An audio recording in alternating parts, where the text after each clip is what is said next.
Hey guys, in today's video we are pushing out this 16-inch 6.5 Creedmoor as far as we can. We're going to see how effective it can be out to distance. But before we do that, I want to talk about the name change of the channel. You may have noticed it's no longer a dude and some guns. It's now Greg Doyle. And why is that? Some of you may know that I spent a couple years in the military. I did some long range work there, and before that I was a strength and conditioning coach. And as the channel is moving forward, we're going to be combining now all the stuff I used to do, long range gun reviews. That's going to stay the same. You'll keep getting those videos, but I'm going to be throwing in some more stuff with fitness, preparedness, stuff for when shit hits the fan.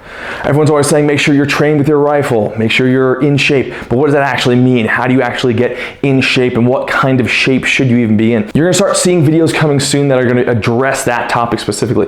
But for right now, let's get into the 16-inch 6.5 Creedmoor. Let's see how far she can actually get out there. Hey guys, back with another video, and today we're talking about shorty 6.5 Creedmoors. Does it make sense, or is it just a waste of time and money? Let's talk about this. So this is a 16-inch custom build that I did. It's using the Wilson Combat barrel. It's the 16-inch, I think it's called the Recce barrel. It's fluted. I wanted to build a short 6.5 Creedmoor. I built one in the past. I cut down a Palmetto State Armory 6.5 Creedmoor, and that thing shot lights out, and it was a lot of fun. And before the video goes any longer, you might be asking, well, why would you cut down a 6.5 Creedmoor, right? Don't you want the velocity? Aren't you neutering it by basically cutting it down to that short length? And no, not really. Now, yes, it's not going to have the same ballistics and performance as, say, like a 24-inch barrel. And when I'm competing, I'm using a 22-inch barrel. But I also really like the idea of a compact sniper system here, right? And if we cut down 308 to this size, you're losing a decent amount of ballistics, right? Now, a 16-inch 308 can still perform. But what I love about the 16-inch 6.5 Creedmoors, you're getting the same performance as a 20-inch 308, but it is going to be lighter, shorter, more compact. You can throw a suppressor on there and it's still not crazy long, and you're still getting better ballistics in the wind. So with all those benefits, it's not a bad idea if you want a shorter, more compact package and you're shooting 1,000 and in. Now at this length, what kind of muzzle velocities are we getting? With 143 grain Normas, I'm getting around 2500s. With the American Gunner by Hornady, it's around 2550. So in the 2500s with like the 140s. If you go down to lighter bullets, like the 130s, you're able to push up and get a little bit faster, closer to 2600 feet per second. So that's pretty good. But overall, you can get very solid performance out of the 140s in this small package. All right, so enough talking. We're gonna go and test out how effective is the 16-inch Creedmoor. How far can we shoot out with this shorter barreled 6.5 Creedmoor? Let's find out. We're gonna be shooting at some steel targets about chest size, right? So C-zone or smaller, we're gonna shoot those, and we'll just see how far we can keep pushing this back and while still getting effective hits with this setup. One thing really quick, guys, I don't have any sponsorships. I do all of this out of pocket, out of my own dollar. It really helps when you guys like and subscribe videos to help boost this channel so we can maybe one day get some kind of monetization. That'd be sweet. Thanks, guys. Guys, we're at 550. We're holding 3.5 here. Let's see how she goes. Just gotta boil.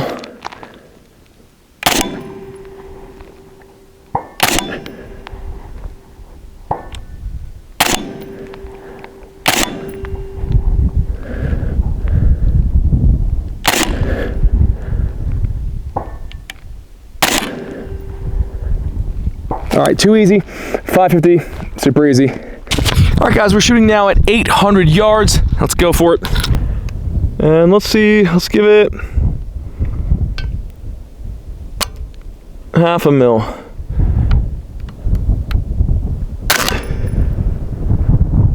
Okay.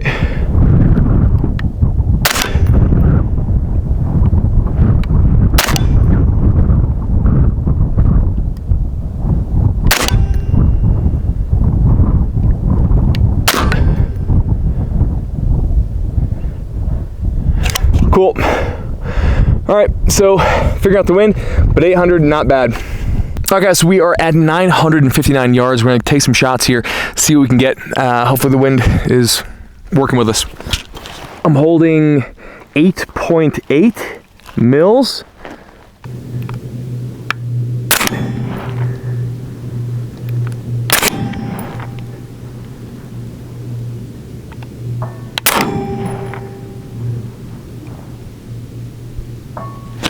2 impacts in a row. We only needed 8.7 mils for the 960. So not bad, not bad. Again, that target is 12 inches wide. So we're getting to the point where it's almost 1 MOA wide. That's a small target. I'll take that. Let's keep moving back. All right, guys, we were at 1,030 yards. I needed 9.7 mils. Let's see if we can get consecutive hits out here. Hopefully the wind doesn't pick up. It's been kind of strong then weak, kind of annoying.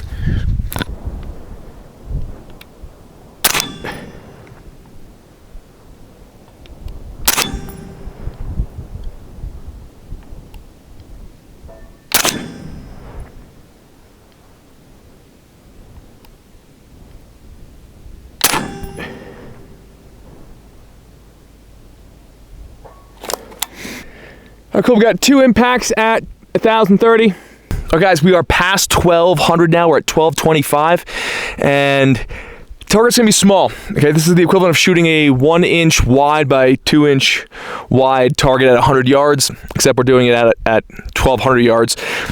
Let's see if she can do it. All right, so we need 12.7. Okay. So what I'm gonna do,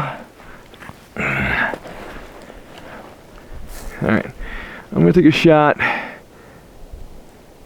at the base of that target to see exactly where we're impacting.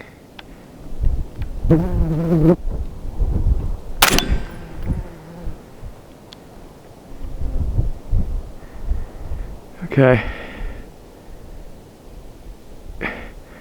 So we shot right there, it came down right there. For about 2 mils, I can come down. And let's see if we can do this.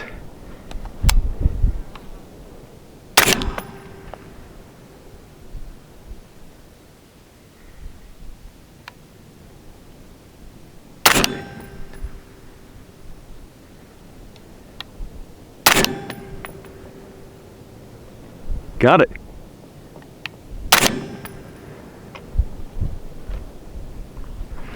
Okay. So you gotta be really quick with the wind because it's shifting back and forth now.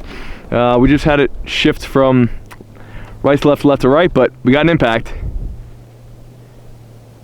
You just gotta be quick with it. Let's try that again. Hold dead center.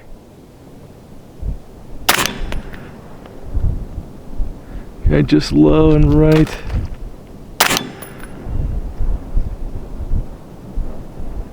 Man, it's just hard to see through this.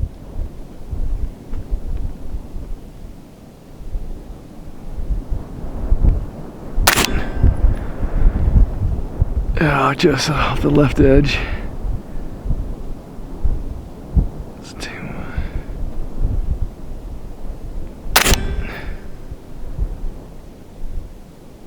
Okay.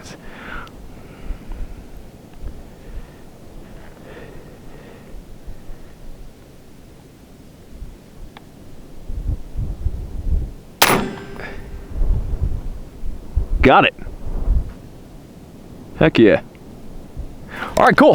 So we got 2 impacts at past 1,200. It wasn't too bad. It's just the wind's moving around. Just gotta keep shooting. All right, let's push it back. Let's see how far we can push it. All right, guys, we're at 1,350 yards. So this is where this gun is gonna start to go transonic, and it's gonna be a little bit iffy. So that's why I'd say it's a 1,200 yard gun. Let's test it at 1,350, see what she can do.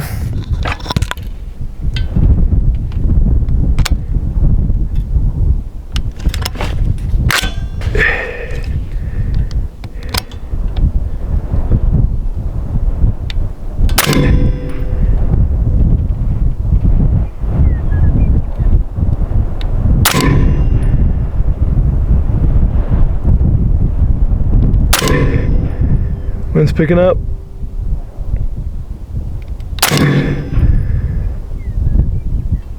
Oh, just.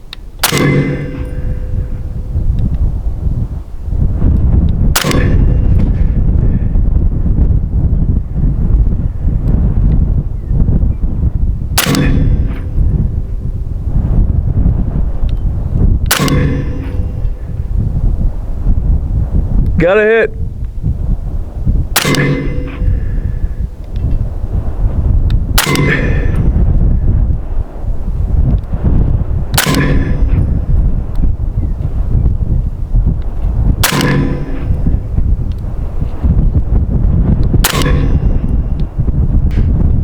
All right.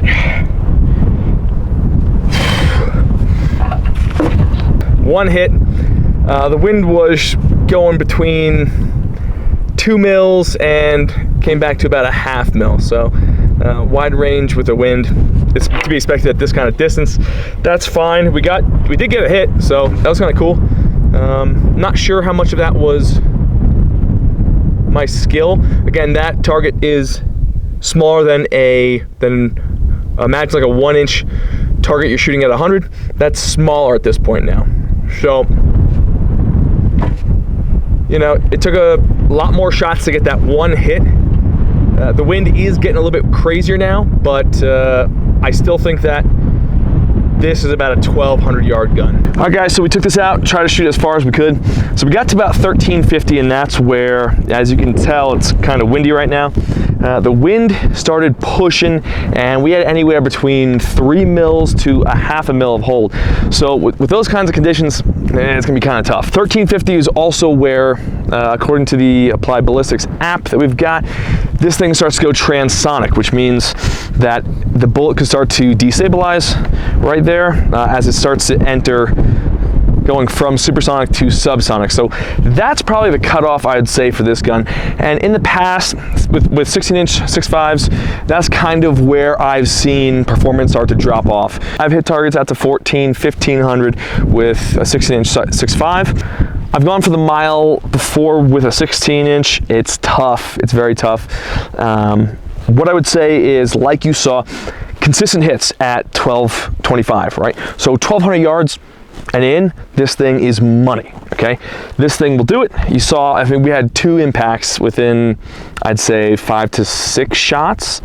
I'd have to go back and check the reel, but it was, if the wind wasn't getting too crazy, 2 consistent hits, you know, you could probably get back to back with this thing. Also, we were shooting at a very small target. It was probably smaller than my chest, so 12 inches wide by only 20 inches tall. So that's also another factor, right? If we had a 3 foot by 3 foot target, yeah, at 1350, we'd be getting multiple impacts. We were dancing all around at that point. So, you know, could you say, oh, well, you know, if you had a bigger target, yeah, you get hits. Yeah, of course, right? If we put a tank out there, we'd also get more hits. But practical accuracy, right? A human-sized chest at that distance for a gas gun carbine like this, that's the practical accuracy that I want to see. You make the target big, you're going to get a hit. It doesn't matter. You know, I could use a 12-inch 6.5 Creedmoor and get hits at distance if the target is massive, right? I really like the 16-inch 6.5 Creedmoor. Again, it's one of my favorite platforms. It hits hard, but it's still smaller and lighter weight, where it's more maneuverable, and I like that. You could be using this getting out of a vehicle, and you'd still be able to move around, as opposed to a 24-inch broadsword, you know, that you're using. So what is this good for? What is this not good for? I would say it's not good for shooting mile targets, okay? It's just, no, it's smaller. The ballistics don't allow for that consistently, right? What I would say it is good for is having kind of like an all-around carbine / sniper rifle that, you know, would be great for, if you put a lighter weight optic on this, for hunting. This would be a great hunting rifle. Shit hits the fan. This is an all-around can-do rifle. You put an offset red dot on that.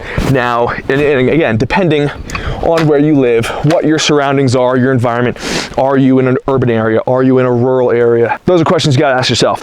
So you can say this is like a DMR style setup rifle, but realistically, with the accuracy and the effective range of this rifle, it's more than just a DMR rifle, right? This could be used in a long distance engagement easily out to 1,000 yards. So, you know.